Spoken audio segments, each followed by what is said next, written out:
हाय everyone, welcome और welcome back to my YouTube channel. इस video में मैंने एसबीआई क्लर्क का फुल लेंथ मॉक दिया है for the very first time.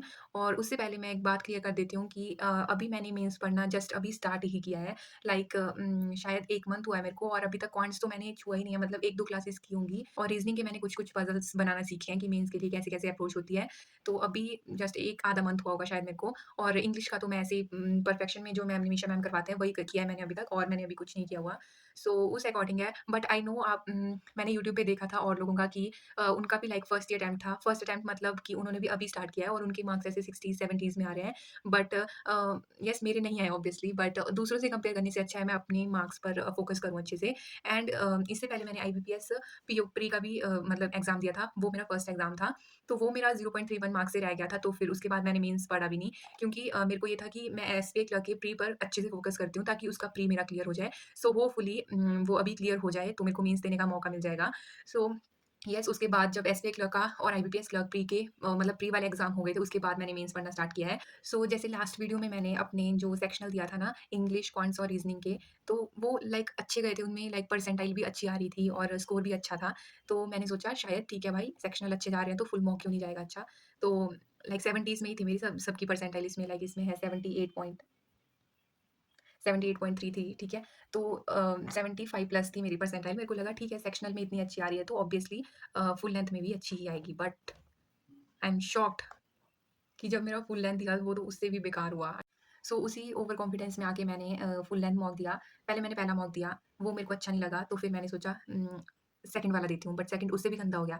तो यस, ठीक है। अभी अगर आप लोग भी मतलब ज़्यादा टाइम से प्रिपेयर कर रहे हो या फिर अभी साथ-साथ में कर रहे हो, तो और अगर आपके पास मेरे को देने के लिए कोई सजेशन है तो प्लीज़ बताओ कि मेरे को कैसे इम्प्रूवमेंट करनी चाहिए।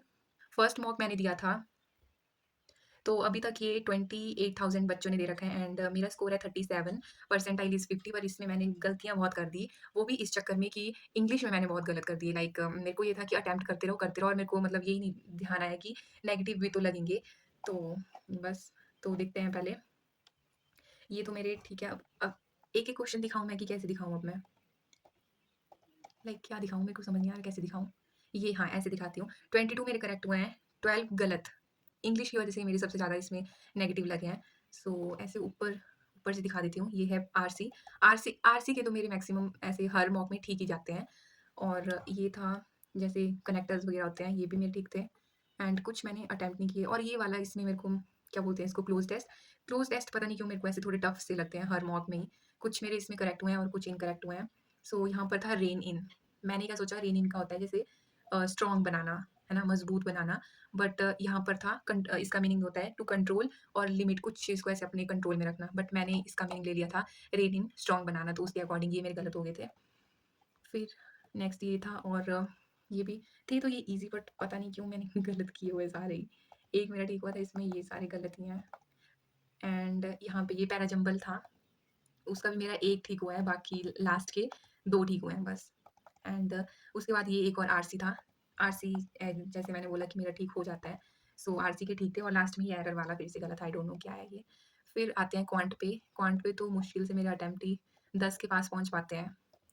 मेरे को डीआई का भी मेरे को उतनी है नहीं पता, मेरे को कैसे अप्रोच और कौन से क्वेश्चन सिलेक्ट करने हैं, मेरे को अभी तक यही पता नहीं चल रहा है। बाकी ये थे सिम्प्लीफिकेशन के क्वेश्चन ही कर पाई मैं इसमें, और तो मेरे से कुछ हुआ नहीं। एंड बस, और उसके बाद रीज़निंग में मैंने 13 क्वेश्चन किए थे, उसमें 11 ठीक हुए। और मैं ये देख के शॉक हूँ कि जैसे ये वाली पज़ल थी ना, देयर आर 8 एम्प्लॉइज़ वाली, ठीक? इतनी बड़ी पज़ल थी ये, है ना? नीचे तक चली जा रही है अभी, ठीक है? तो जैसे इसमें मैंने 15-16 मिनट दिए, और 3 कंडीशंस इसमें मेरी बनी थी। थर्ड वाली कंडीशन में ये हो गया था मेरे से, फर्स्ट 2 मेरी कैंसल हो गई थी, और मैंने सोचा कि ठीक है, लास्ट तक करती रहूँगी, कुछ तो अटेम्प्ट हो जाएगा। और जब मैंने अभी देखा कि ये अटेम्प्ट कितने ठीक हो गया था, मेरे ये 5 क्वेश्चन थे इसके, वो मेरे ठीक हो गए थे। तो जब मैंने ये देखा, मेरे को ये देख के खुशी हुई कि just 2% got this right, means मेरे को पज़ल में इंटरेस्ट आता है, करने में मज़ा आता है और मेरे को अच्छा लगता है, तो मैं ऐसे पज़ल वगैरह मैं कर लेती हूँ। बट टाइम तो अभी बहुत ज़्यादा है भाई, 15 मिनट में कोई 2 पज़ल बना सकता है।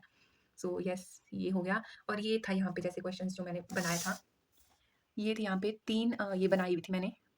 ये थी फर्स्ट कंडीशन, ये थी सेकंड, और ये थी थर्ड। ये और ये वाली कंडीशन मेरी गलत हो गई थी, और ये थर्ड वाली कंडीशन मेरी ठीक हो गई थी, और बस। एंड उसके बाद आगे के क्वेश्चंस में फिर से गलती किया है कुछ, आई डोंट नो। हाँ, ये तो ठीक कर दिए, बट पता नहीं क्यों मेरे ये गलत हो गए, सिलॉग। आई डोंट नो भाई, जो ईज़ी चीज़ें हैं वो तो मेरे से हो नहीं रही। एक ही हुआ था इसमें सिलॉक का ठीक, बाकी पज़ल भी मैंने और की नहीं है और ये ईज़ी था डायरेक्शन वाला, ये भी मैंने कर लिया था। ठीक है, और ये हाँ, ये भी था, इसमें मैंने एक अटेम्प्ट किया और मेरे को डाउट हो रहा था इसमें, तो फिर मैंने आगे वाले 2 क्वेश्चन छोड़ दिए, मतलब अटेम्प्ट ही नहीं किए, जबकि मैं ठीक कर रही थी उनको। ये होता है जब कॉन्फिडेंस की कमी हो।